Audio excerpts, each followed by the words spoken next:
Laura. Je viens juste de vous voir sur le bang. Vous avez donné naissance à Instadeep, c'est ça? Instadeep, oui. Instadeep. Vous étiez prédestiné à l'intelligence artificielle? Alors là, pas du tout. Au début, la boîte a commencé en tant que simple société de web et d'applications mobiles. Mais c'est en 2016 où il y a eu le déclic, le changement vers l'IA.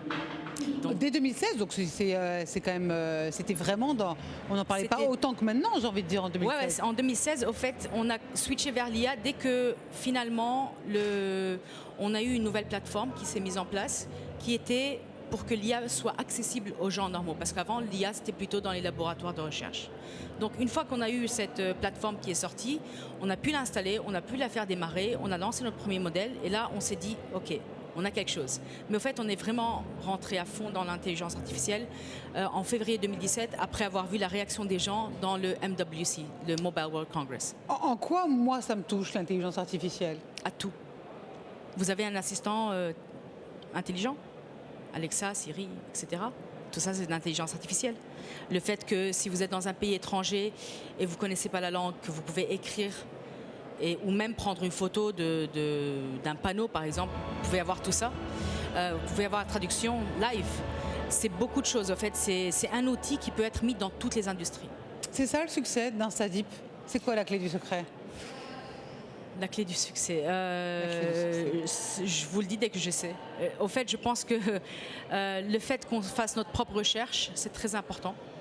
Alors, vous avez centralisé votre recherche. Vous êtes à Tunis, hein, je rappelle. On est le siège social est à Londres. Moi, je suis à Tunis. On a un bureau à Paris.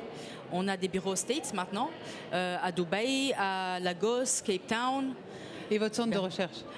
Au fait, il n'y a pas un centre qui est bien... Ouais. On a des chercheurs qui sont un peu partout dans le monde. Ça change un peu, c'est de la diversité intellectuelle. Donc on aime bien avoir des gens avec des parcours différents qui vont vers le même but parce qu'ils ont des idées nouvelles. Alors justement, quand on rentre dans ce parcours, quand on rentre dans cet univers qui est incroyable et indéfini, l'intelligence artificielle, on est obligé de se développer rapidement, on ne peut plus reculer une fois qu'on est rentré dedans, c'est ça? En tout cas, pour nous, c'était le cas. On était un des premiers qui ont vraiment commencé par l'application de l'intelligence artificielle.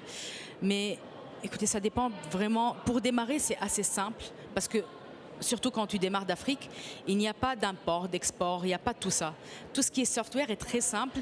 Tu envoies ton software, tu le mets en ligne et tu es tranquille. Donc, pour tout ça, la marge de départ est beaucoup moins grande que dans une industrie où il faut amener des pièces de rechange, etc. pour, par exemple, quelque chose comme le IoT. Donc, ouais. Donc vous avez une liberté d'entreprendre, voilà. C'est ça, que maintenant, donc du coup, qui vous aide à évoluer. Vous vous êtes donné justement une mission de rendre cette intelligence artificielle accessible à tous. Comment est-ce qu'on fait? Au fait, c'est dans notre mission statement. C'est quand on a plus de 4 ou 5 entreprises qui sont très bonnes dans une industrie, qu'elle soit intelligence artificielle, cloud, etc. Ce qui peut se passer, surtout dans l'intelligence artificielle, parce qu'il y a, comme les données, il y a du biais dans les données en général, parce qu'il y a du biais dans le monde. Au fait, l'IA va aussi avoir ses biais, il va même les amplifier. Donc si on n'a que 3 ou 4 boîtes qui font ça, c'est pas bien. C'est beaucoup de pouvoir dans les mains de quelques personnes. Donc nous, on veut donner ça à tout le monde. On a plusieurs initiatives de open source dans l'IA. On donne des cours, on va dans l'écosystème en Tunisie, en Afrique, en France, etc. pour apprendre aux gens. Donc c'est pour tout le monde. Donc ce que vous pensez, c'est qu'il y a d'abord une vertu pédagogique, c'est ça? Bien sûr, il faut être d'accord.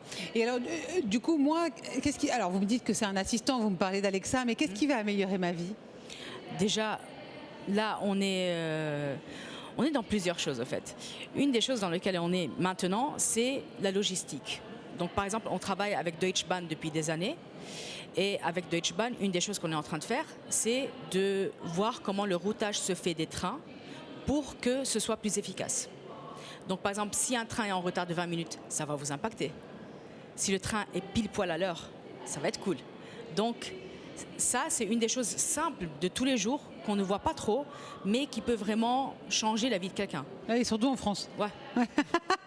Vous avez donc beaucoup de travail à faire ici. Merci Zora Slim, en tout cas une très belle prestation sur le banc. On sent que vous maniez plusieurs langues et vous êtes complètement international. C'est aussi la vertu de l'intelligence artificielle. Merci. Merci et beaucoup. Bon courage pour Instadip. Merci.